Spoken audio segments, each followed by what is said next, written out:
You're the future. On behalf of my entire administration, thank you to everyone at Turning Point USA's Teen Student Action Summit. What a group. What a group. They don't realize there's more of you than there is of them. They just haven't figured that out yet. They'll understand. They'll figure it out someday. They're still trying to figure out what the hell happened. What happened?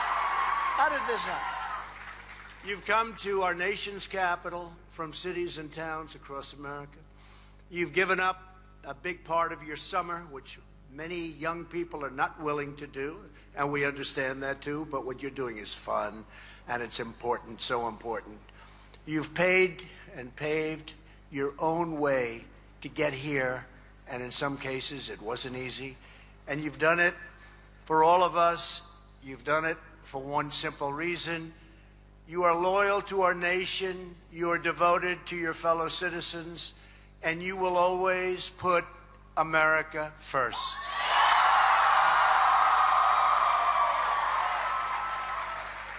I want to thank my great friend, and he's a young friend. He's a pretty young guy, Charlie Kirk. I said, how old are you, Charlie? He's a young one. He gave me a number I won't say, but he's younger than he even looks. But I want to thank Charlie. He's an incredible guy. His spirit, his love of this country. He's done an amazing job. He's done something that is just incredible for somebody really of his age. You need tremendous talent to do what he's done. Building one of the most powerful youth organizations ever created, Turning Point USA, and I want to thank you, really, Charlie. Incredible job.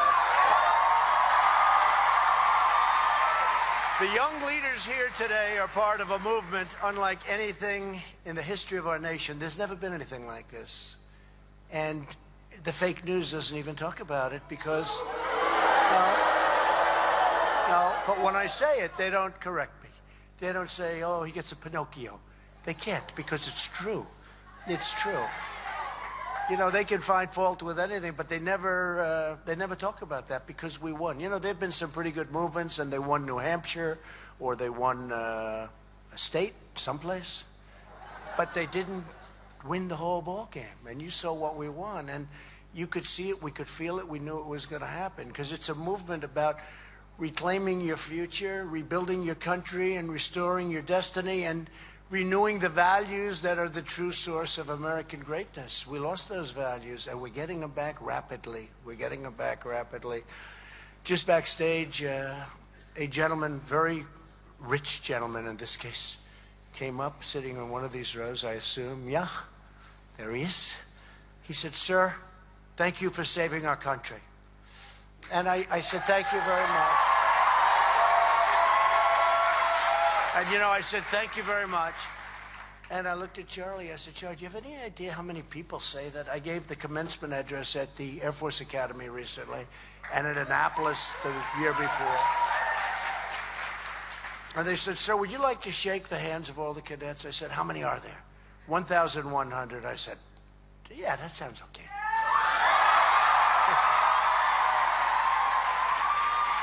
I say, do other presidents do it? Yes, they do. Do all of them? Yeah, they do. What they didn't say is they start and then they peter out and they go back because it's tough. It was really hot. That sun was beaming down.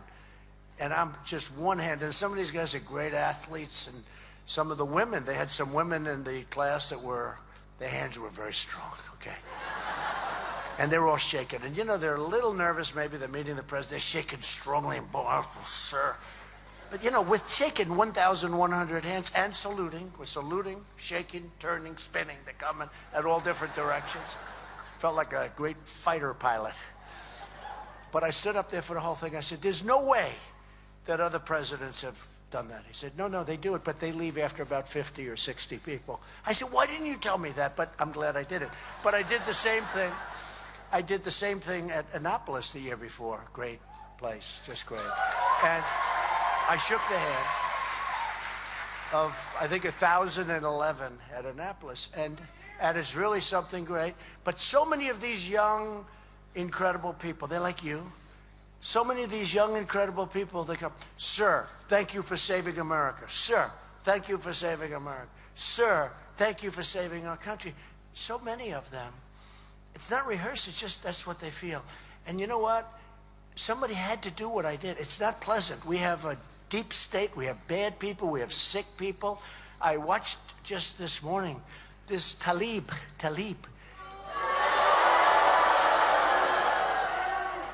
From Michigan, right? It's a great state. We won Michigan. There's no way she stands for the values of the people of Michigan. But I watched her this morning. She's vicious. She's like a crazed lunatic. She's screaming. This is before she got into Congress. Who elected her? She's screaming like a total lunatic at one of our rallies. It's like I'm giving a little rally. And she starts screaming. And this is not a sane person, folks, when you look at that. And this is what we're up against. You have some of that. Now, the Democrats, I guess, are forced to embrace her, and I call it AOC plus 3. Okay? AOC plus 3. Not that AOC is a bargain, because she's not. I mean, she's no bargain. Look, I mean, we'll go into it at some point. I'll tell you all about AOC. I got more on AOC. AOC, but it's you know, what's going on with that party having to embrace them. And your other friend from an incredible state, right? A state that I'm going to win, Minnesota. You know that one, right? And you know why I'm going to win the state? Because of her. I almost won it last time. We came with just about a point. Because Minnesota is a very hard one for a Republican to win. We almost won it one more night. I wanted to go there one more time. I said, I'm telling you, we're going to win Minnesota. You know who thought I was going to win Minnesota? You know who thought I was going to win Michigan and Wisconsin and North Carolina? Bill Clinton. He was telling everybody, you better be careful. He told people, from what I hear, he said, the one you don't want to run against is Trump. And they said, why? Oh, no, that's good. We want to run against you. No, you don't. You know, I actually knew him pretty well. We got along very well until I decided to run for office. We actually got along. But they didn't want to listen to him. But he was the only one with the instinct. The rest didn't have. So he came back and he said, you know, he's doing very well in Michigan. You could have a problem. They said, no, don't worry about Michigan. We haven't lost Michigan in decades. And he came back. He said, you know, he was in Wisconsin or something. But he said he hears that I'm doing well in Wisconsin. They say, forget it. A Republican can't win Wisconsin. And then we won Wisconsin. Then he came back.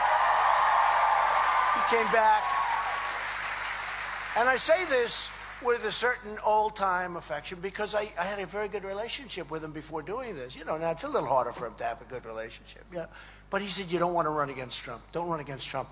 And they were saying, no, that's okay. We like that. Remember President Obama? He will not win. He will not win. Okay? He goes, liar. Yeah.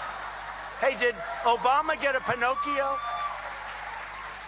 That's right. Obama said he will not win. He will not be your president. The anger was unbelievable. You know what? He's right. He was a liar. Did you give Obama a Pinocchio, Washington Post? He said he will not win.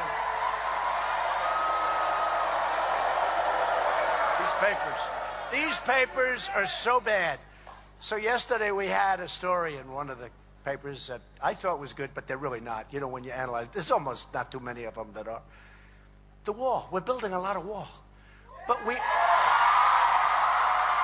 let me just tell you. But there are areas where they have walls that are falling down, walls that are in such bad shape, we're trying to renovate as much as we can. And we have a provision, we can renovate, but we can't build new. So we're taking all these areas, and generally speaking, when you have an old wall that's falling down, it's in a better location for a wall. That's why they had it there in the first place, as opposed to an area that's empty. You know, typically that would be true. So these walls are old, they're crumbling, they're of no use, they're falling down. So we rip it up, build brand new foundations, pour brand new beautiful footings, and take a wall that's 2 or 3 feet high, mostly laying on the ground, some of it only for cars, you know, to stop cars from coming across, just a metal spike. So we'd rip it out. It would take about a minute. And we put in deep foundation, 7 feet deep, and we put in 30-foot bollards and they'll load it up with concrete, because inside, you know, I like doing it. One of the reasons they said, but you said you're going to build a concrete wall, so actually inside the steel we have, so we have both. We have steel and we have concrete. And I was saving that for later, because the only thing they could do is, he's building a steel wall, it's not concrete. Oh, sorry about that, folks, you know. And you do have to have vision. It's very important. You know, you can't just have a blank wall. You have to have vision. It's much better for the security to have the vision. Anyway, so we're building the wall. So they come out with a thing. Donald Trump has built almost no wall. What a lie that is. And we're building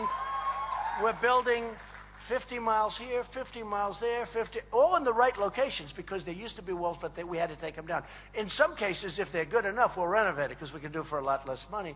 But generally, some of these walls are worthless. I mean, literally, you just drive right over them. They're laying down on their side. They gave me no credit.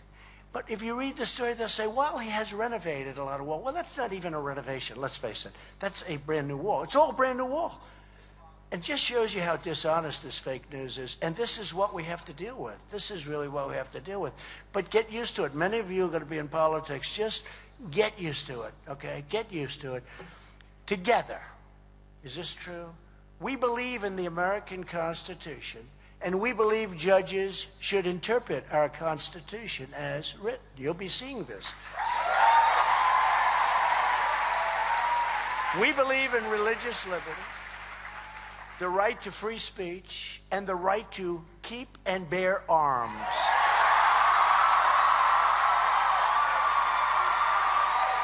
Second Amendment.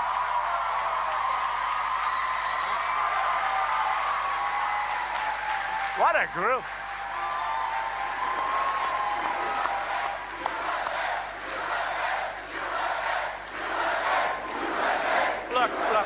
Look, they are in the process of trying to take your arms away. You have the Second Amendment. They will do damage to the Second Amendment, the likes of which nobody even thought of. That's where they're coming from. Just remember I said it. Hopefully they never get the chance. And that's why the election coming up, I always said this is the most important election, 2016, most important election that we've ever had. And it was certainly the coolest, that's for sure. But it was, I believe, the most important election, because our country was going wrong. It was going wrong. And when you see all the incredible numbers coming up and all the success that we're having and all the fact that we're respected all over the world, we have a really good man is going to be the Prime Minister of the UK now, Boris Johnson. Good man. He's tough and he's smart. They're saying Britain Trump. They call him Britain Trump, and people are saying that's a good thing. That they like me over there. That's what they wanted. That's what they need. That's what they need. He'll get it done. Boris is good. He's going to do a good job. I think Nigel's someplace in this audience. Where's Nigel? Where is he? Nigel Farage. He's here someplace. I saw him. I said, what is he doing here? He's a little older than most of you. Where is he? Nigel. Nigel. I'll tell you what, he got 32% of the vote from nowhere over in UK. Nigel, thank you, Nigel. I said, what's Nigel doing here? He's a little older than you folks, but he did a great job, and I know he's going to work well with Boris. They're going to do some tremendous things. But we believe in the American dream, and not a socialist nightmare that these people are trying to put on our shoulders. And we know that strong nations must have strong borders. And we're building a strong border against so much, you have no idea. Every time I announce, as an example, a section of wall, I get lawsuits, they sue me. You know who sues me? Congressman. Congressman. I get sued by Nancy Pelosi. We won that suit. Can you believe it? I won one. I won one.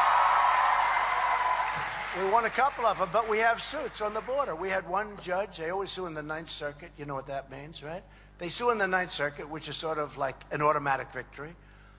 Although we did win one last week in the Ninth Circuit. Nobody can even believe it. You know what's happening, right? Do you know what's happening? So as of today, this is so important. There are those that say it's the most important. I would say war and peace and security, that's the most important. But they say the most important thing a president can do is the selection of Supreme Court justices, right? We have two. Gorsuch and Kavanaugh. We have two. Already we have two. Some have gone a long time and they haven't had many, and they haven't had any in some cases. So we have two already, and they're great and they're good. But you know what people don't talk about? I've just signed the 124th federal district judge, federal judges underneath. And within a couple of months, I'll be up to 147. Think of that, 147. Because normally when you become president, you go in and you say, do I have any judges to appoint? No, they're all, because it's such an important thing. Because, you know, these district judges, they're the ones that do the trials. I mean, this is big stuff. And then you have Court of Appeals judges. Then you have the Supreme Court judges. So we have two in the Supreme Court. We have many appeals court judges, many that we've appointed. The courts are a whole different thing. But I will be up to 147, not including the two Supreme Court justices. Now, percentage-wise, I blow everybody away except one person. One person I'll never beat. You know who the one person is? Who? George Washington. He's got 100%. George Washington. But we're going to have a tremendous percentage, and after 6 more years, it'll go to a level that nobody will even be close. But George Washington's hard to beat because he put in 100%. He was there first. So he had but I have many more than George Washington. Remember that. George Washington didn't put in too many, but he had certainly the highest percentage. That will be a record will never be broken. We believe that every young American should love our country, honor our history, and always respect what? Our great American flag. How about the Betsy Ross deal? Isn't that terrible, where they try and take your heritage away from you like that? Isn't that terrible? Isn't that terrible? And then you see the picture of President Obama with the same exact flag up. He should have taken it down. Why didn't he take it down? It's really very unfair what they do. They try and demean and belittle, and they're very good at it. They're better at that than they are at politics. They're better than that than they are at policy. Look at their policy. They want open borders, which means crime, which means drugs and human trafficking, which is a phenomena that you would think is thousands of years old, and that would have been their prime. No, the prime is now because of the internet. Women, mostly women, are being trafficked, and they go not only in this country, all over the world. It's never been like this before. Human trafficking. They snatch women, and they traffic women, and they sell women, and we can't get the Democrats to even give us a modicum of the money we need at the border, especially for the wall. I'm taking money from here and there and there and there. Let's take it from here. We have all these different sources coming from all over the place because they won't approve it. And 5 years ago, they all wanted it. 6 years ago, 7 years ago, they all voted for it. They never got it built, but they all voted for it. And today they make it so tough. You have to see, I'm doing everything I can, and we're doing well with it. But this should just be one nice fat sum where I can get the best 4 or 5 contractors, not worry about, I gave it out, but I have a lawsuit. And if the lawsuit happens, I have to undo it. How do you give a contract out where you have a contractor and he's going to build 67 miles of wall? We have one case.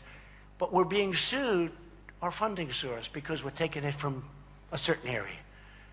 And so we're being sued. So we have to wait for the suit. I mean, how would you like to be building like this? Not good. It's not good. But we're getting it done anyway. But they should say, it's not working without the wall. You got to have the wall.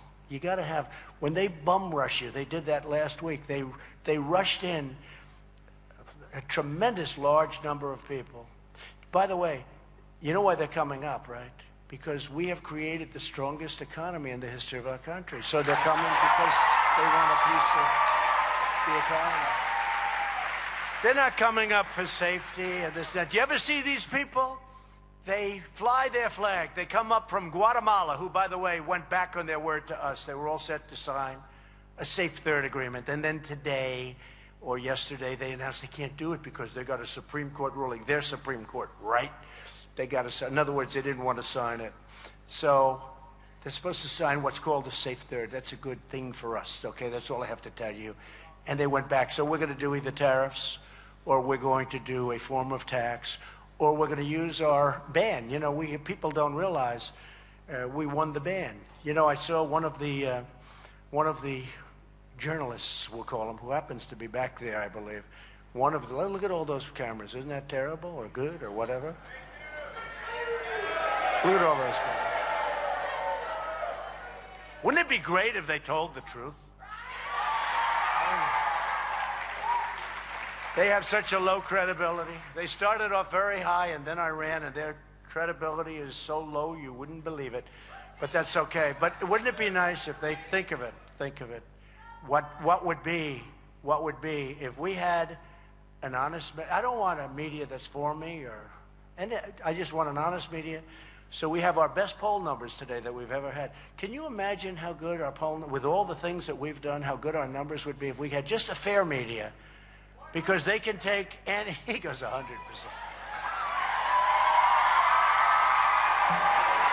Who said that? Stand up. Huh? Yeah. He goes 100%. And you know what? I like your long hair. It's very nice, actually. Good. Thank you. Thank you. That's funny. So above all else, we know this, that in America, we don't worship government. We worship God.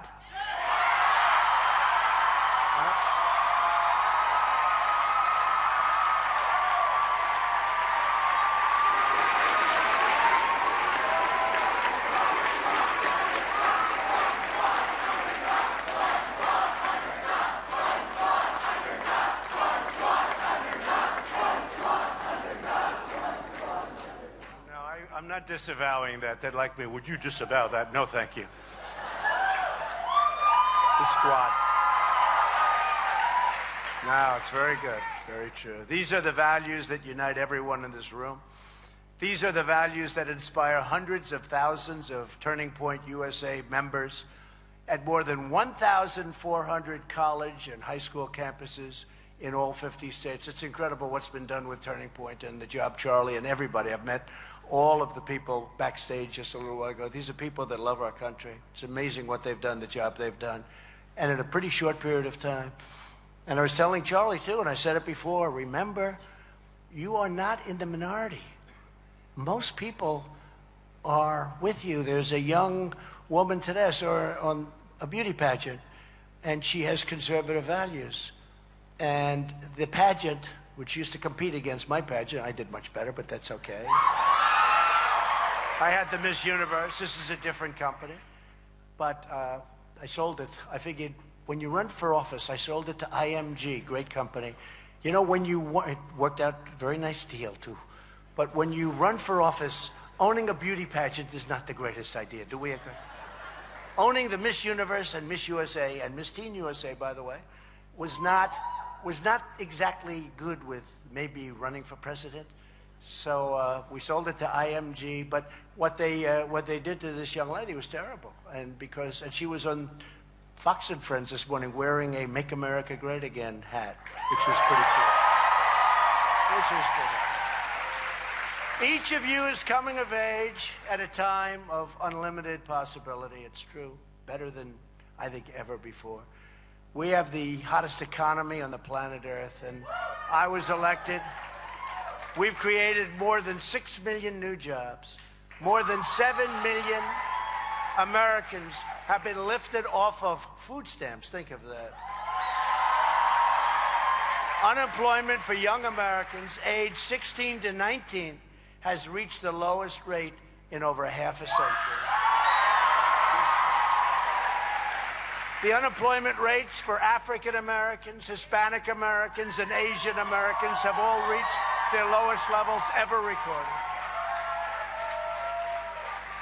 Wages are rising, and they're growing fastest for blue-collar workers. Isn't that great, though? People don't talk about that. Young people have seen their wages rise by more than 10%. That's a lot, quickly, too. Our economic revival is incredible, and it's incredible news for everyone graduating from college or joining the workforce. This is the best time in the history of our country for young people like yourself to join the workforce, because America is thriving, America is booming, and America is winning again, and winning like never before. It's never been winning like this. And we did it through a lot of hard work. It's not luck. I will tell you, if my opponent won, instead of having record stock markets and record employment numbers, you would have been in my opinion, a major recession, if not a depression. You would have gone down like a rock. Look what happened right after the election. The stock market was like a rocket ship because of enthusiasm. People wanted to have us win. It's not me, it's us. It's all of us. It's a movement. It's us. And the market won. We cut a record number of job-killing regulations. We passed historic tax cuts so that our industries can compete and win against anyone in the world. We are revising decades of ruinous trade deals that ravaged our communities and pillaged our factories. We were sending companies out of our country, great companies. They were leaving us, going to Mexico, going to China, going to so many other places. The deals we made were the dumbest deals in the history of this world. It was unbelievable. 60,000 factories and plants and businesses closed up. Think of it, 60,000. You would say, how's that possible? You get a map, get 60,000, you would say it's impossible. 60,000 factories, plants, companies destroyed. Not destroyed, they went a different way. They were given no incentives to stay here. Some of the dumbest legislation ever passed. NAFTA. The World Trade Organization has been a horrible thing for us. That's what built China. That and the fact that our former presidents did nothing about the fact that China was making hundreds of billions of dollars a year. And I guess they didn't see it. I mean, 25 years they didn't see it. But we see it, and right now they're paying us billions and billions of dollars, folks. Billions. And they want to make a deal badly, and we'll see whether or not we make a deal. We'll see. We'll see. But our farmers are being helped. I said to our Secretary of Agriculture, Sonny Perdue, you know, because China, very smart. I don't blame them. Look, I'm not blaming them. I blame our past leaders for allowing it to happen. I'm not blaming China. We should have done that to them. I blame our past leaders. I said that to President Xi of China. I said it, but I said to Sonny Perdue, so Sonny, they're targeting us. They actually took ads in the Des Moines Register. Anti-Trump. I love Iowa, too. He says, Iowa loves you. I love Iowa. Well, ethanol's doing pretty well in Iowa, too, right? But they took ads in the Iowa papers, and it was anti-Trump ads, right? And then they stopped buying a lot of the product, almost everything. They stopped buying from our farmers because they knew that was my strength. The whole middle of the country is red. You saw that in that clip. That clip was fantastic. By the way, Charlie, that clip was so good, I would have rather seen it a second time, and I could have come on a little bit later. I like it, but that clip was great. But you see what? The whole center is all bright red, meaning Republican, all red. And just those little edges are blue. And so they targeted the red. Nobody said China is stupid. And they said, we're not going to buy product. And essentially, they really closed it up. So we're taking in billions of dollars in tariffs from China. They never gave us 10 cents. And I said to my Secretary of Agriculture, Sonny Perdue's great, I said, Sonny, what's the biggest year that we've ever had with China? How much money did they spend in the United States? Sir, I'll get back to you. He gets back to me next day. Sir, $16 billion. I say, all right, we'll take $16 billion out of our tariffs, which are many times that amount that they're paying us in tariffs. They never paid us 10 cents. We'll take $16 billion out. That's the highest they've ever paid. And we'll use that toward the farmers and distribute it. This way, nobody gets hurt. And no other president's doing that for the farmers, or no other president's going to save the miners and save energy. You know, we're the #1 producer of energy now in the world. And when I came, it was heading in the wrong direction. It was heading in a very bad direction. Right now, we're bigger than Russia and bigger than Saudi Arabia and bigger than anybody. And we know that our first duty and our one true allegiance is to the American nation and to the American citizen, the USA. Loyalty to our people is our guiding light. It's our North Star and our unwavering conviction. We have secured record funding to build up awesome might for the United States military because we know the best way to prevent conflict is to be prepared for it. So, you know, when you're strong, it's okay. They're going to leave you alone. They say, let's pass. We had a depleted military. We built up our military. We had jets that were so old they didn't fly. We had a large percentage of jets, fighter jets that were out. We had an old Navy. We're building brand new submarines, brand new ships. We're building tremendous F-35s, F-18s. We're building a military the likes of which even we have never had because we have to. New missiles. We make the greatest equipment in the world. I hate to mention this word, but we're renewing and renovating our nuclear arsenal like never before. And we hope to God that we never have to use it. That's what I say. We hope to God we never have to use it.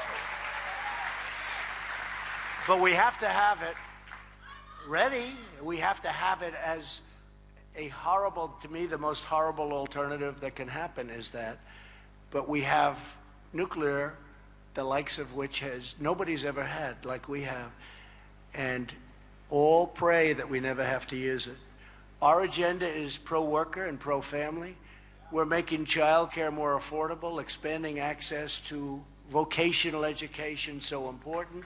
And our pledge to America's workers had secured commitments to provide more than 9 million apprenticeships and job opportunities for industries all over the country. We're helping people get jobs. We're helping Walmart and so many companies. They went all out, and they're working with a person you may have heard of, perhaps not, Ivanka Trump. She loves it.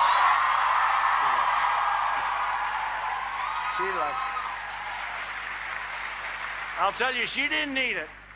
She loves it. More than anything, that's what she loves, because she says we're providing so many jobs, and they're training people. And, you know, the government can't really train them. When you go into these big companies, the Caterpillars and all of these, you got to sort of be trained by the people that do it. The complexity, the aerospace, Lockheed Martin has been great. Boeing has been great. There's so many. And they can train much better than the government. The government really wouldn't know where to begin. So they're training. We're going to have close to 10 million very shortly. And Ivanka really has done an incredible job on that. So I might as well give her credit because the media will never give her credit. So she's my daughter. I'll give her credit. But it's true. And you know what? If she didn't do a good job, I don't know that I'd say that, but I wouldn't be talking about her. That I can tell you. I wouldn't. I'd probably just fluff over it. She's done an incredible job. There's truly never been a better time to be young and American. There's never been a better time. Because our future is the brightest that it's ever been. A new poll only, you got to hear this. How about this whole witch hunt that's going on? Should I talk about it for a second? The Russian witch hunt, okay? First of all, it's very bad for our country. Makes it very hard to deal with Russia. And we should be able. They're a nuclear power. They have a big country. And we should be able to deal with them without having this artificial stuff. But think of it, only 11% in a new poll favor the starting of this ridiculous impeachment hearings that are going on. You hear about it. So I said this morning, I wrote it out, I said, let's see, because I'm watching. It goes on for years and years. No collusion, no obstruction. Oh, that's not good enough. Let's go more. $40 million. Interview 500 people. They got nothing. I could find something. I could take anybody in this audience. Give me 40 million. Give me unlimited FBI. Unlimited interviews. Unlimited. They interviewed 500 people. Listen to this, 2,500 subpoenas. They did everything. Their collusion, no collusion. They have no collusion. Then I have an Article 2 where I have the right to do whatever I want as president, but I don't even talk about that because they did a report and there was no obstruction. After looking at it, our great Attorney General read it. He's a total professional. He said, there's nothing here. There's no obstruction. So they referenced no obstruction. So you have no collusion, no obstruction, and yet it goes on. And they think this is helping them. I personally think it's hurting them. A lot of people think it's very bad for them. But it just goes on. But I wrote something out this morning on a thing called Twitter, whether we like it or not. It is a good way. It is a good way of getting the word out, because I saw Mueller has testified tomorrow again. How many times? Two and a half years. And actually, it started practically from the time I came down on the escalator. They said, you know, he's got good numbers. We better start looking at him right away. Maybe he's dealing with a foreign country. I'm saying, what are you talking about? Listen to this. I wrote this out this morning. I said on Twitter, well, let's see. We have the best economy in history. And it used to be, it's the economy, stupid, right? It's the economy, nothing else. It's the economy, stupid. So, we have the best economy in history, the best employment numbers in history, the most people working, almost 160 million, in the history of our country. Most people working, that's a big number. So we have the best economy, best unemployment numbers, most people working. On Thursday, we have the highest stock market in the history of our country. And a lot of you with 401ks. And that's not a rich people thing. The people that own that stock are people with 401ks, everything else. We have the best stock market in the history of our country. We just got the biggest tax and regulation cuts in the history of our country. We got rid of the individual mandate from Obamacare, which was the worst part of Obamacare. We got perhaps the biggest site, energy site in the world approved in Alaska, called ANWR. Nobody could do it. From Ronald Reagan to present, they said, we can't do it. We got ANWR approved.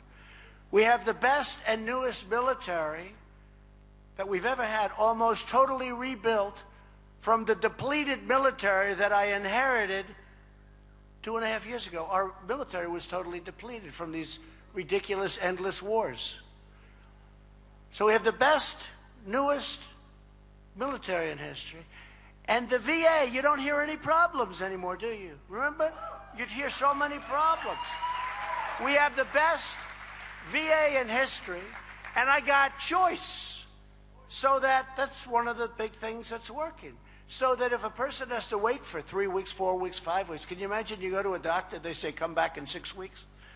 People were coming back, they were sick, and they were coming back, and they were terminal. They could have been saved. They were waiting so long. So I got choice. You go out. If you have to wait, you go out, you see a doctor, we pay the bill. Okay? We actually, the least important thing is we save money. That's the least important thing in that case. But we do save money. But we also have a very happy VA. They love it. Those are just a few of the things. So we have all of this. Best economy, best market, best military, best VA, best everything. And much, much more. And then I say in this statement this morning, gee, let's impeach the president. I mean, you figure it. These people have gone totally crazy. They've gone totally crazy.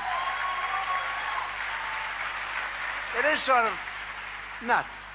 That's true. I guess that was a Clinton statement, right? It's the economy, stupid. Was that Clinton? But it's about, you know, but it's not everything about the economy. It's not everything. A lot of other things. But, you know, we're like at the top of every single thing that we do. When you think our military and you look at, and let me tell you something I didn't put. We are respected as a country again. They respect us. Because other countries have been ripping us off so badly, and some of the worst offenders are our so-called allies. They rip us off on trade. European Union is worse to us on trade than China, okay? Nobody would think that. You know, a lot of us come from European Union. We come from Europe, our grandparents, our great-grandparents. So you think, oh, isn't that nice? Except they kill us, the European Union. It was formed in order to beat us economically. And yet we protect them with NATO. So they rip us off on trade, and we protect them with military. But here's the problem with the protection. They're not paying their bills. So the United States, I got $100 billion more in the last 2 years, $100 billion. I got them to pay. I said, you got to pay. Nobody else has ever done that. It was like this. It was like this with every other president. President Obama would go meet them and talk nice, you know. I don't know. To me, not so nice. Some people would say, oh, isn't it a wonderful speech? I said, no, I fell asleep during that speech. I fell asleep. I don't get it. I don't get it. And he never got crowds like we get. That I can tell you, huh? So we got to be doing something else. But think of this. So they weren't paying their bills. So we're paying for close to 100% of NATO. So here's the story. They rip us off on trade. They have trade barriers that make it impossible for certain groups like farmers and others to go in. They rip us on trade, and then we protect them, and they rip us on that too, and they don't pay their bills. Other than that, it's a wonderful deal. So we're getting it straightened out, folks. We're getting it straightened out. Somebody said, President Obama is much more popular in Germany than Donald Trump. Well, he should be. He should be. Because Germany is the biggest offender. They don't pay. They're paying 1%. We're paying 4.3% of a much bigger GDP. Germany doesn't want to pay. They're supposed to pay 2%. They're paying 1%. And I say, got to pay, Angela. You got to pay, Angela. Please pay, Angela. And then they say, who do you like better? Obama or President Trump? Oh, I like President Obama. He was a nice... Look, if I start getting good poll numbers over there, I'm not doing my job. Okay, that's the way it is. It's true. I'm not doing my job. But they still like me. And I have a good relationship. And a great relationship with some. But somehow, even in this era of unprecedented prosperity and peace, the timeless traditions and values that make the American dream possible are under attack like no one has ever seen before. These people have lost all control. And even the Democrats, they're left, but now they're getting dragged into a radical left position. I can't imagine who's doing that. But they're being dragged radical left with these people that I believe, honestly, I believe they hate our country, okay? I believe they hate our country. And it's true, when I watched this maniac Tlaib screaming and shouting, and this was before she was a congressperson, can you believe it? But screaming and shouting, out of control. And then you see they have now another clip where she's even worse. This is representing us. This is not what we want representing us, I don't think. And I think it's why we're going to have a tremendous victory in 2020. These people are crazy.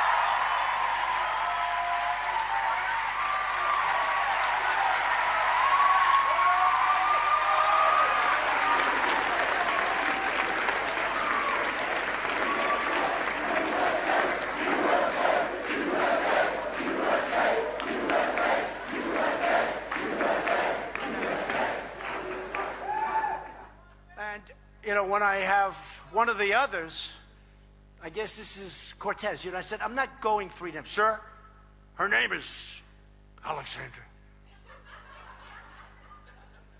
And the guy couldn't figure out her second name. It was so funny. I'm being interviewed by one of her name is Alexandra. Wait a minute. Wait a minute, sir. Okay. He never got it out. He never found his notes. I said, that's okay. I told him, just call her Cortez, because I don't have time to call her by the whole name. It's too long. It's true. You're doing an interview. But she called our country and our people garbage. She said garbage. That's worse than deplorable. Remember deplorable? Oh, yes, you do. Huh? Remember Hillary, the deplorables. She actually said a word that was worse. She said deplorables, and what was the second word? Go ahead. Irredeemables. That's right. She said irredeemable. She said, oh. She said deplorables and irredeemables. And when she said it, I said, boy, that irredeemables is really a bad. Well, that was not the one. You never know in politics, right? It's a tough business. You say a word and you're gone. One wrong word. You can make 20 great speeches. Brilliant. They say he's great, the greatest orator. The greatest orator of our times. He's the great. One word and you're gone. Except for Trump. It's because we represent you. It's because we represent you.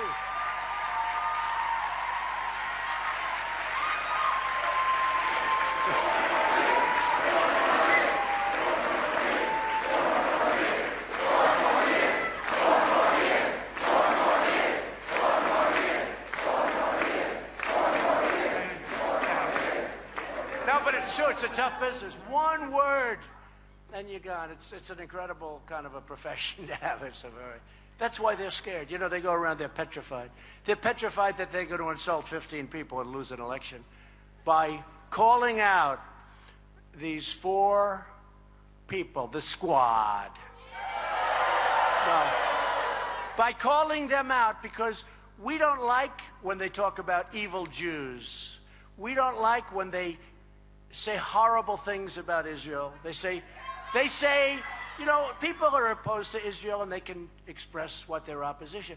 But when they say it with venom, hatred, and language that nobody would use, it's incredible. And then you don't have the Democrats fighting for Israel, and they end up passing things that have nothing to do with what the original problem was. You saw that. So I don't know what they're going to do. I don't know. They have a big problem because they have others than these 4. I could name another 20 right now without looking at a note. I could name another 20 that I think are in many ways worse. They're worse. They're not in this group, but they're worse than this group. And they're Democrats. And at some point we will be naming them, if you don't mind, because we want to get the word out. We have to get the word out. As conservatives, we're grateful for the great heritage that we have, the heritage of being an American, so important to all of us. We know that America is the most just and virtuous republic ever conceived. I mean, we fight for other countries. I was with other countries 2 weeks ago, and we had the G20. And I'm talking to different people. Who do you fight for? Just our country. Who do you fight for? Just our country. Who do you fight for? And we fight for all these countries. And it costs us a fortune. And some of the countries are really wealthy. By the way, I've gone to all of them, say they have to now pay for their military. Okay, if you don't mind that, okay. They haven't done it. I mean, we're fighting for countries that are so wealthy. Some have nothing but cash. Nobody ever asks them, why aren't you paying us for this? Why aren't you reimbursing us for the cost? But we now ask those questions. On the Straits, so we get very little oil from the Straits anymore. In fact, yesterday was very interesting. They said, it's very interesting, there are no USA tankers here. They're all from China, from Japan. China gets 65% of their oil from the Straits, right? Japan gets 25%. Other countries get a lot. And I said, so let me ask you just a really stupid question. We hardly use it. We're getting 10% only because we sort of feel an obligation to do it. We don't need it. We've become an exporter. Can you believe it? We're an exporter now. We don't need it. And yet we're the ones that for many, many decades, we're the ones that policed it. We never got reimbursed. We policed it for all these other countries. And I said a while ago, I said, why are we policing for China? Very rich. For Japan, very rich. For all these other, and we're policing also for countries, some of whom we're very friendly with, like Saudi Arabia and others, UAE, others too. But why are we doing it without getting, why do we have our ships there? And we're putting our ships in the sight. And we did shoot that drone the other day. You know, it's funny, for religious people, they lie a lot. They lie a lot. You can see it laying right down on the bottom of that beautiful bed of water. No, they say they never shot down a drone. And then they say about, we have captured 17 American spies. No, that's first thing I did. I call up the CIA. True? Sir, totally false. Okay. By the way, totally false. But they make up stories. I just say for religious people, they lie a lot. We know the story of America is the story of good defeating evil. We protect so many people, and in some cases, we shouldn't have been doing it. It's right overcoming wrong, and it's freedom smashing tyranny. Americans are the patriots who threw off an empire, won an independence, settled the Wild West, ended slavery, secured civil rights, pushed the boundaries of science, vanquished the Nazis, brought communism to its knees, and put a man on the moon many, many years ago. Right? And we will become the first nation to land astronauts on Mars, where they will proudly plant a very beautiful American flag. Yet despite all that we have achieved, despite the glory and grandeur of our nation, the radical left has nothing but contempt for America's heritage. And I'm talking about the radical left among us. I'm not talking about the radical left that are looking over failed countries like Venezuela and others. I'm talking about the radical left among us. They see our history as a source of shame, our traditions and our victories as relics to be replaced, our values as obstacles to be removed, our citizens as subjects to be controlled, and America as a menace to be constrained. That's what they see. That's what they see. The agenda of the radical left is one of division, discord, and demolition. You know, when I see her running and ranting and screaming like a total lunatic, this is what we're dealing with, okay? You can never have a country with values like that. Just look at it. There's no reasoning. The language she uses. I mean, she was throwing a certain F-bomb, right? Do we know the F? She was throwing that out about the presidency and about the president. It's just such a sad thing to see how low have we gone. The far left has one fundamental objective, and that's the objective of power, the power to control you, the power to control your family, and the power to destroy the foundations of our great republic. But we will not let them. It will never happen. It will never happen. It will never happen. And they're right now destroying themselves, and they're going after everything. They're doing things that nobody can believe. The people that I'm looking, they said, who's your toughest opponent? I said, so far, I dream about these people that I'm looking at. There is no Winston Churchill in the midst. There is nobody that we look at, but you have to be very careful. Socialism is not as easy to beat as you think. When you're wealthy and you're doing record stocks and you have 401ks and you have all of the things that you have and everybody's doing well, and somebody comes along and says, we're going to give you free everything, everything's going to be free. Oh, by the way, we're going to raise your taxes to 75%, but they don't mean that because they can't nearly pay 95%, and that won't pay for it either. Won't even come close. We're going to do the Green New Deal, which is the craziest thing I've ever heard. Okay? It's crazy. But don't kid yourself. Not as easy when I'm up there on the debate all alone with some maniac that they chose. And that maniac is saying, we're going to do this for you. We're going to do that for you. We're going to give you everything. We're going to give you, everybody gets a free Rolls Royce. Every family. And we're going to take better care of illegal immigrants than we take care of our own citizens, they tell you. And when they're saying all of this stuff, and then those illegals get out and vote, because they vote anyway. Don't kid yourself. Those numbers in California and numerous other states, they're rigged. You got people voting that shouldn't be voting.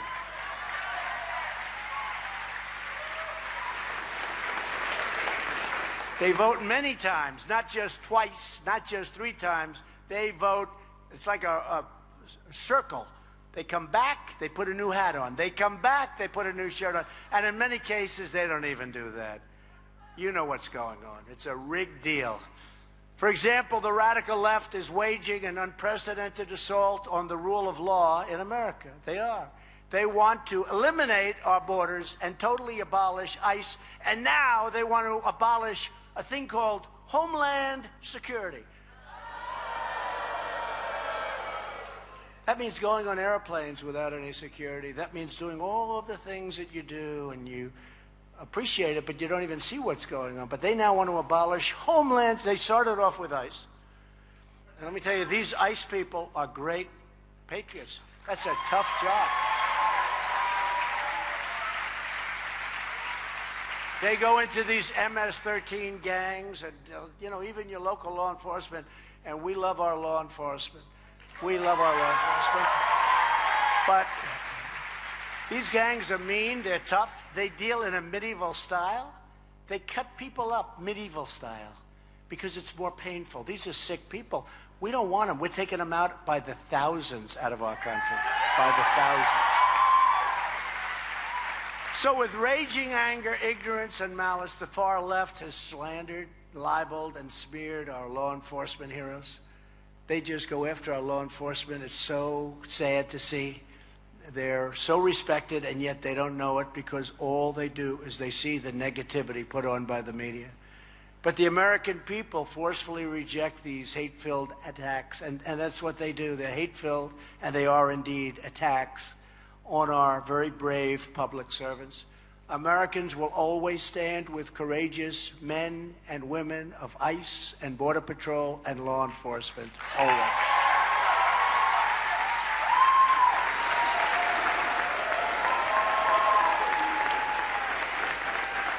The hard left is also waging war against freedom of speech. The greatest threat to this radical left agenda is the truth. And the problem is we're not getting the truth from the media, for the most part. Some, yes. But for the most part, we don't get the truth. I can tell you stories where I'll do something, and let's say it's good. They'll make it look bad. Let's say it's great. Things that you can't look bad. You can. They'll make it look okay. And if it's bad, that is correct. That is correct. What they're doing is unthinkable, and they've hurt themselves so badly. They'll say, 7 sources have said that this took place in the White House or something. There are no 7 sources. They make them up. You know what? They make them up. There were no. They have gone. They used to call up and say, "Would like to just verify this statement or verify a quote." They don't even call up anymore. We don't hear from the New York Times, which is totally crooked. We don't hear from the New York Times. The Washington Post, which is the Amazon. I always say it's the Amazon lobbyist. We don't hear from these people. They don't call up and say, "We'd like to check a quote." I don't see anymore where they say, "Jim Smith of the White House made the following statement." It's always a source who decided to remain anonymous from the White House. Sometimes they'll say, 7 people from the White House. They don't exist. It's a lie. They do it. They don't check. They don't do anything. They're really, really dishonest people. And I'll tell you, when I say the enemy of the people, when I say the fake news, when I say these things, I'm not kidding. It's really dishonest. They have become, you know, they like the word unhinged. They have become, the media has become totally unhinged. They used to call. When I used to get the greatest publicity. When I was doing buildings, I was happy. No problems. I was doing buildings. I didn't have to worry about North Korea, Iran. I didn't have to worry about China and trade. You think it's easy beating China on trade? Guess what? We're beating them on trade. We're beating them on a lot. We're beating everybody. But it's not easy. But I used to get the best publicity. Now I haven't had a good story in 2.5 years. I'm dying for my first good story. They're going to give me one someday. I think when I get one, it'll be time. I'll say, I've just achieved something. I'll say, First Lady, they love our First Lady. They said, First Lady, they love our First Lady. Say, First Lady, I just got a good story. It's time to hang it up. It's time. Someday we're going to get them. We're going to get them because nobody's done what we've done in 2.5 years. Nobody even close. We've done in the first 2.5 years more than any president in the history of our country. So anyone who speaks the truth is shouted down, censored, deplatformed, fired, expelled, harassed, intimidated, abused, and even, in many cases, assaulted. But they don't go after certain of our people. Bikers for Trump. You ever see these guys? The bikers. They leave them alone. Our construction workers. They leave them alone. Our law enforcement. They leave them alone. Anybody that looks real tough and real nasty, they leave them alone. They only go after somebody that stands there and is not a fighter. Nothing wrong with that. And they beat the hell out of him and they pummel him like what happened 2 weeks ago. They pummel him. That's the only one they go after. They'll go after that. They say, is he a fighter? No, let's hit him over the head with sticks and bats. What they do. It's a horrible thing. But they don't do it to many of our people. But they look for the people that aren't the fighters. These dangerous behaviors are the hallmarks of socialism. But socialism cannot survive when people are free to think for themselves. That's why America will never be a socialist country. It's never going to happen.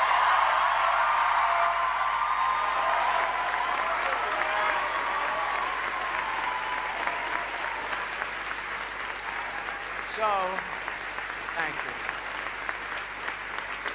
Because as patriots, we cherish our First Amendment. We believe that every American has the God-given right to speak his or her mind, and no one can ever take away that right. For centuries, Americans freely exchanged their ideas in the public square. Now the public square exists online, and massive multinational tech companies have gained enormous power to censor opinions, shape public perception, and really to decide what information citizens are going to be given. And I see it all the time. I see it on social media for me. And I have people coming up all the time, we want to follow you, sir. They make it so hard to follow you. And I have millions and millions of people. But it should be much more. I know exactly what's happening. I know when it started. But the only thing I do say is this. It's happened from the beginning. Facebook, Twitter, Google, all of them, right? And they come to me when they want help. They want help because the Democrats want to shut them down. Can you believe it? How stupid is that for them? But maybe they don't have the power that we think, because they were totally against me in the election. And I'm standing now before you as the President of the United States. So maybe they don't have the power.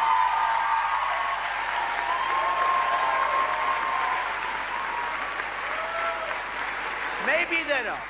I don't know. Everyone tells me when you read, they talk about this tremendous power, and I'm saying, that's right. They're making it impossible. And then somebody will look at me, but sir, you won. But they're gaining more and more and more. And we're looking at a lot of things because they have not treated us as Republicans and conservatives. Even when you get into religion, they have not treated us fairly.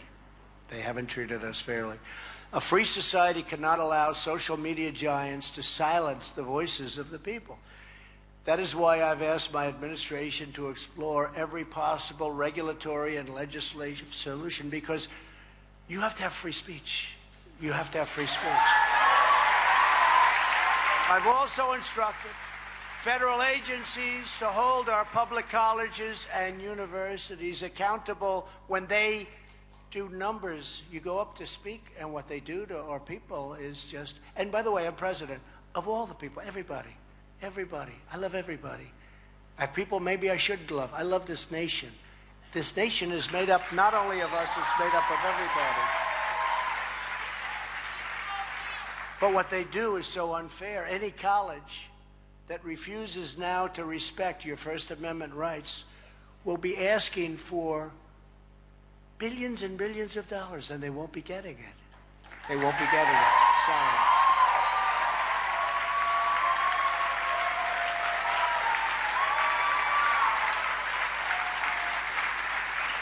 All signed up. Anyone can become a target of the left's brutal campaign to punish dissent. Hey, I'm the #1 target in the world. And here we are, but I'm the #1 target. Who's more of a target than me? No matter what you do, I'm the great target for these people. These people are crazy. Earlier this year, in Park City, Utah, a leftist released pepper spray into a high school auditorium to shut down a Turning Point USA meeting. 20 students and teachers had to immediately seek major medical attention. Think of that. One of the students from that school joins us today, Ryan Zink. Ryan, where are you, Ryan? Get over here, Ryan. Come on up. Come up. Come up here. Come up here, Ryan.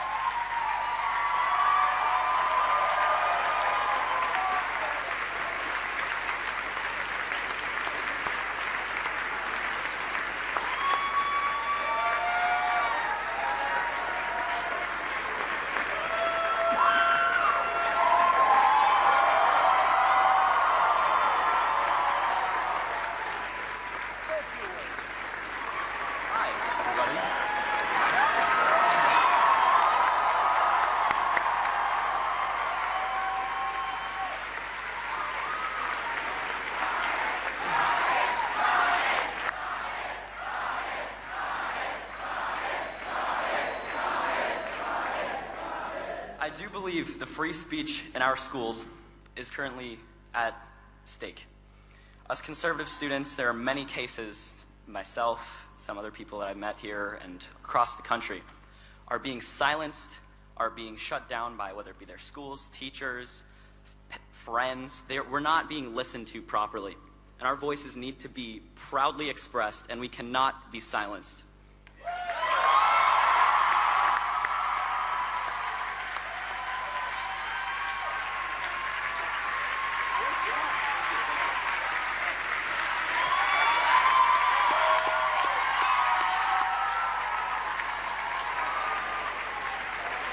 You know, he had no idea that was going to happen, but he started to like it. I said, you know, this could be a long time. He'll be in office someday or doing something fantastic. Thank you, Ryan. Great job.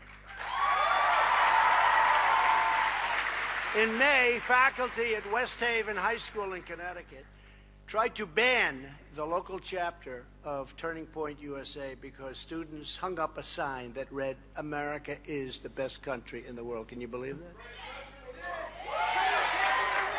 It is the best country in the world. One Board of Education member viciously smeared the students as racists, sexists, bullies, who are brainwashed by their Republican parents. Oh. But the attacks have only strengthened the group's resolve, and membership has skyrocketed since then. We are winning. We are winning. With us today is that Turning Point USA chapter president, Dan Gallipoli. And Dan, I want to just thank you for that fight. Where's Dan? Dan, do you want to come up, Dan? Come on up, Dan. He wants to come. Come on. Come on up. Come on up here, Dan.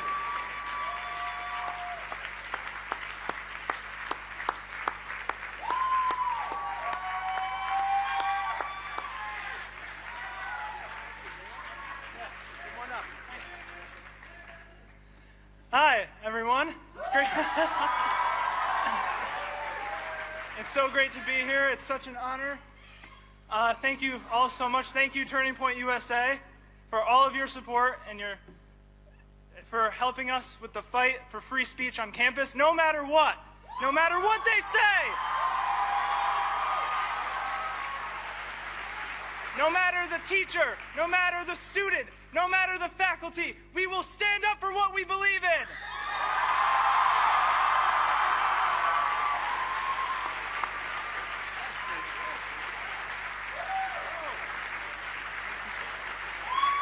Whoa. That's fantastic, Dan. Now I see why he's president of his chapter. Who wants to fight him? Thank you, Dan. Great job. Last year, Hunter Richard, where's Hunter? Hunter. You want to come up, Hunter? Do you want to? Come on up, Hunter.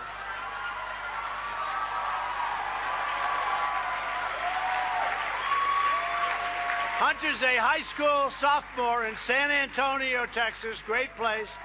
He just wanted to get a hamburger with a couple of his friends. And Hunter happened to be wearing a beautiful red cap that said, "Make America Great Again." And a 30-year-old man flew into a rage, stole Hunter's hat. Oh, I knew that. That was a pretty famous deal. That was all over the place, right? Threw a drink at him and called him a racial slur. Thankfully, it was all captured on video, and the assailant was arrested and wished he didn't do it.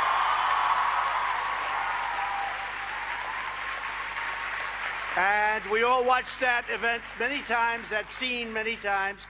And Hunter, thank you for your courage. It was fantastic the way you handled it. Thank you. Please. Every day I go to school, I always wear a red MAGA hoodie. If you follow my Instagram, you'll definitely see it all the time. I proudly wear my Make America Great Again hat every time I go out of my house.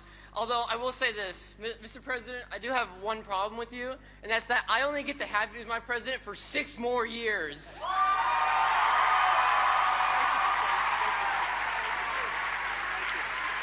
Wow. Thank you.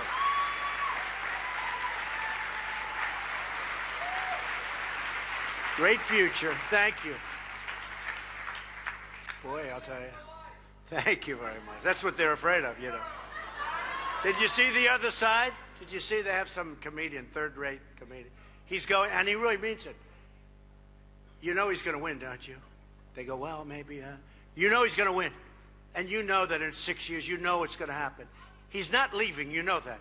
He's never going to leave, you know it. He's not leaving. These people are insane. And he believes it.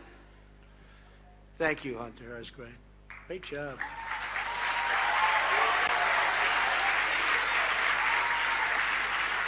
You know that our movement stands for patriotism, confidence, excellence, liberty, justice, support for our military, love for America, and loyalty to our nation and all of its people. We're together. We all stand together for American greatness. And even at such a young age, the members of your generation are proving that our hearts and souls are all wound together. We are unbridled in our love for our country. We are truly American patriots. Remember that. Keep America great. Right.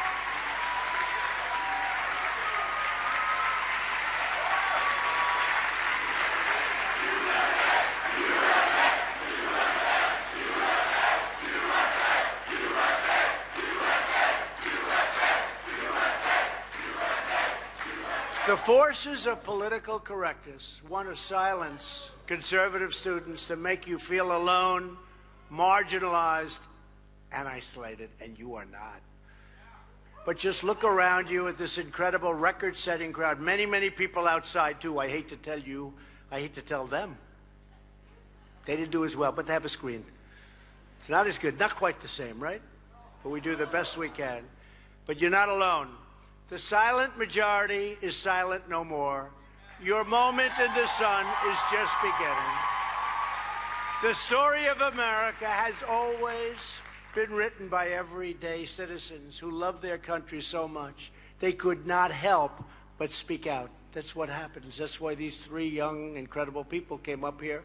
Would you like to speak, Hunter? Yes, sir. You know, most people go, oh, I don't know, sir. Oh, maybe not. But these people, it's like all 3 of them. Ryan, you want to speak again, Ryan? Yes, sir, I do. Right? No, these are great people. These are people with courage. Many of them were young, barely older than all of you. George Washington was just 21 years old when he received his first military command. Decades later, he chose a 20-year-old Alexander Hamilton to be his top aide. Betsy Ross was 24 when she began sewing the first American flag.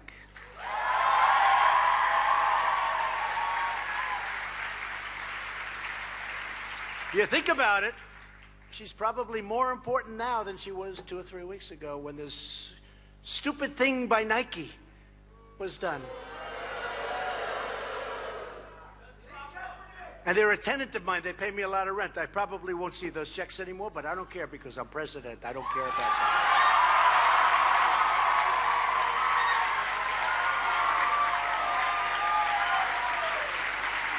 Amelia Earhart was only 23 when she took her first flying lesson on her way to becoming an aviation pioneer.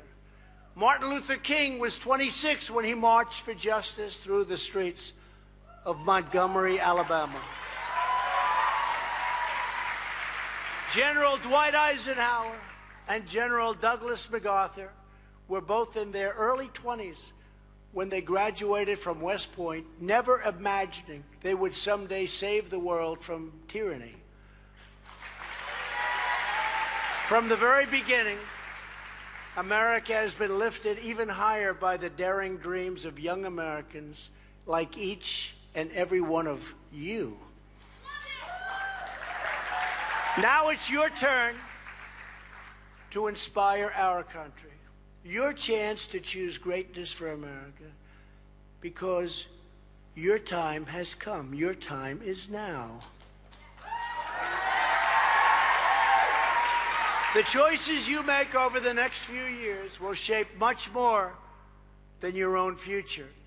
They will forever shape America's destiny. Your choices, your leaders, your great leaders, you will be. Some of you in this room will be the great leaders of our country. A couple of you may be standing essentially here someday in a position where you can do so much. In mere months, some of you may take your first steps down a path that someday lead to discovering new breakthroughs in science, saving lives in medicine, leading a revolution in technology, upholding our values in public service, protecting our communities in law enforcement, defending our freedom in the military, or leading humanity into the stars. As long as you are confident in your values, as long as you are loyal to our citizens, as long as you keep faith in God above, there is no limit to what you will achieve.